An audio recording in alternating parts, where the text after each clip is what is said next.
The Eras Tour is coming to East Rutherford, and the Swifties, oh my gosh, they're ready to take over MetLife Stadium. So we're going to have a little fun today, y'all. We're going to share which Taylor song resonates the most with our local sports teams. And if you don't like it, don't blame me. Haters are going to hate. See what I did there? I just threw her songs in, and that's just the intro. First up, let's get it to it, y'all. We're going to go football. Aaron Rodgers is officially a Jet, and Gang Green has gone nuts about it. And you know what? You need to calm down. That's you guys' song. The guy hasn't even thrown a pass yet. R-E-L-A-X.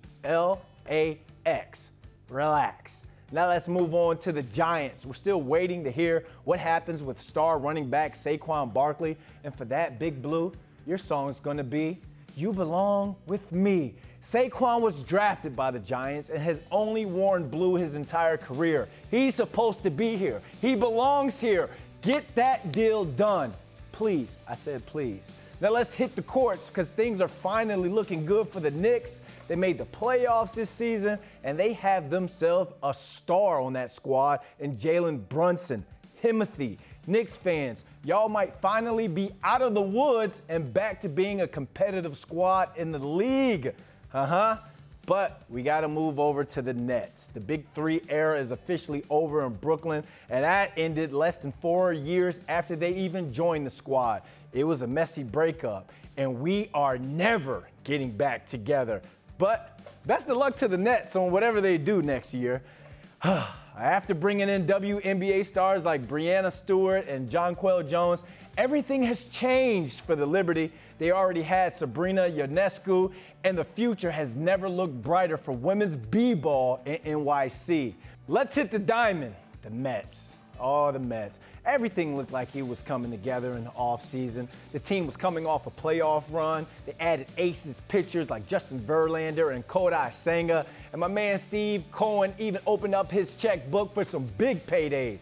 And on the eve of the season, closer Edwin Diaz injured himself, and who knows when he's going to be back on the mound. Now this team is barely sitting at over 500, and they lose games to some bad teams.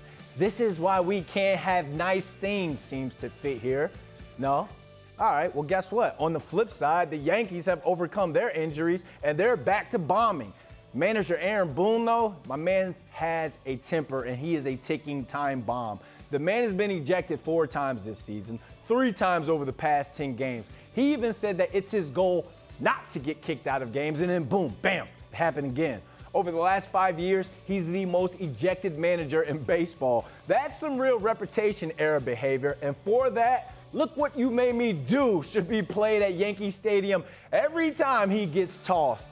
And finally, let's hit the ice. Hockey. All 3 of the local teams made the postseason this year. The Devils are led by forward Jack Hughes. The man just turned 22 years old and set a franchise record in points in just his 4th season in Newark.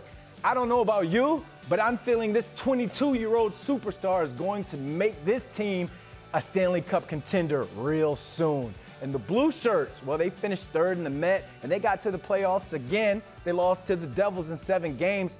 They blew a 2-0 lead, which got their coach fired. So they just need to shake it off, shake it off, shake it off. Because their core is still intact, so there's no real reason to panic.